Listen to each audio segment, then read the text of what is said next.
అనుకున్నట్టే జరిగింది. Deputy CM Pawan Kalyan అభ్యంతరాలను లెక్కే చేయలేదు.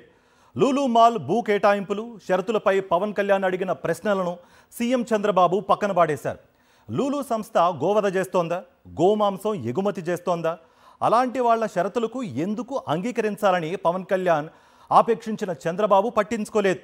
అవినీతి డీల్గా లూలుపై సర్వత్రా విమర్శలు వెల్లువెత్తుతున్న చంద్రబాబు ప్రభుత్వం వెనక్కి తగ్గనే లేదు.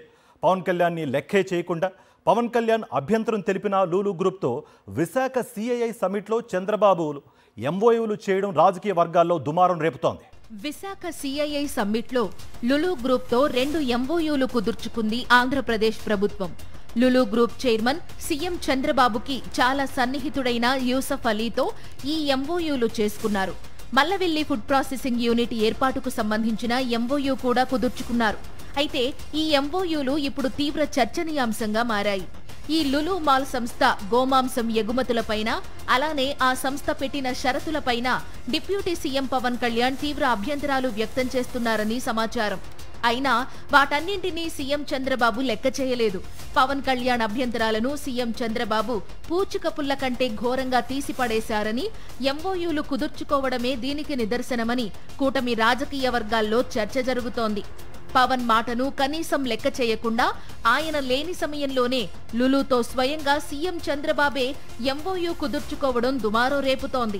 వాస్తవానికి లులు యాజమాన్యం ప్రపంచ వ్యాప్తంగా అనేక దేశాల్లో బిచాణా ఎత్తేస్తుంటే, ఆంధ్రప్రదేశ్లో మాత్రం చంద్రబాబు ప్రభుత్వం అటు విశాఖలోనూ ఇటు విజయవాడలోనూ అప్పనంగా భూములు ఇచ్చేసింది.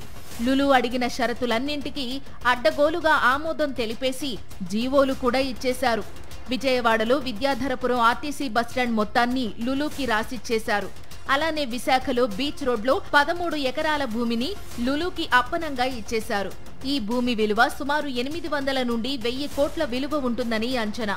భూములు ఇవ్వడమే కాదు, చరిత్రలో ఎన్నడూ లేని విధంగా లాలూచీ పడి మరీ లులు అడిగిన షరతులన్నింటికీ అంగీకరించేశారు. కేబినెట్ ఆమోదం పొందాక జీవోలు కూడా ప్రభుత్వం జారీ చేసింది. అంతేకాదు, ఇదే లులు గ్రూప్ లో భాగమైన మెస్సర్స్ ఫెయిర్ ఎక్స్పోర్ట్స్ కు మల్లవల్లి ఫుడ్ పార్క్ లో 7.48 ఎకరాలను లీజుకివ్వాలని నిర్ణయించారు. ఈ ప్రతిపాదనపై గత నెల కేబినెట్ లో చర్చ జరిగింది. ఈ అంశంపై చర్చ సందర్భంగా ఆహార శుద్ధి అని ఊరికే అంటే కుదరదు. అక్కడ ఏం చేస్తారు? కూరగాయలు, పండ్లు సాగు చేస్తారా? గోవధ చేసి మాంసాన్ని ఎగుమతి చేస్తారా అని డిప్యూటీ సీఎం పవన్ కళ్యాణ్ అభ్యంతరం తెలిపారు. ఈ సందర్భంగా లులు యాజమాన్య వ్యవహార శైలి, భూ కేటాయింపులు, రెంటల్ అగ్రిమెంట్లపై కూడా అభ్యంతరాలు తెలిపారు. ఈ కేబినెట్ సమావేశంలో పవన్ తో పాటు నాదెండ్ల మనోహర్ కూడా అభ్యంతరం తెలిపారు. విశాఖపట్నం, విజయవాడల్లో లులు సంస్థకు ఏ ప్రాతిపదికన భూములు కేటాయిస్తున్నారో ప్రభుత్వమే భూములు ఇస్తుంది. ఆ కంపెనీ షరతులు పెడుతోంది. ఇదెక్కడి చోద్యం? 3 ఏళ్లకోసారి లీజు పెంచాలని రెంటల్ అగ్రిమెంట్స్ లో ఉంటోంది. కానీ ఆ కంపెనీ 10 ఏళ్లకోసారి పెంచాలని కండిషన్ పెడుతోంది. వాళ్లు అద్దెలు అలానే పెంచుతారా అంటూ పవన్ కళ్యాణ్, నాదెండ్ల మనోహర్ ప్రశ్నించారు.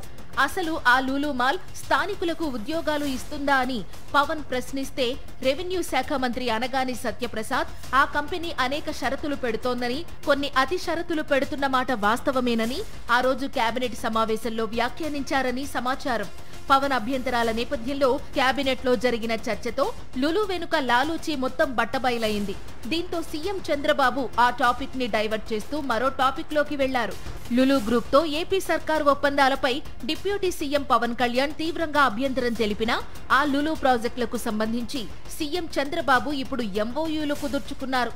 పవన్ మాటంటే లెక్కలేదన్న సందేశాన్ని గట్టిగా పంపారు. పవన్ ఎన్ని అభ్యంతరాలు తెలిపినా చివరికి ఆయన తాము చెప్పినట్టుగా తలాడిస్తారన్న నమ్మకంతో లులు గ్రూప్ తో ఎంఓయూలు కుదుర్చుకున్నారని కూటమి వర్గాల్లో చర్చ జరుగుతోంది. ఇదంతా డిప్యూటీ సీఎం పవన్ కళ్యాణ్ లేకుండా జరగడం విశేషం. దీనిపై పవన్ స్పందిస్తారా, లేకపోతే లులు మాల్ చంద్రబాబుల ఒప్పందానికి సెట్ అయిపోతారా? ప్రస్తుతం ఈ ప్రశ్నల చుట్టూ ఆసక్తికర చర్చ జరుగుతోంది.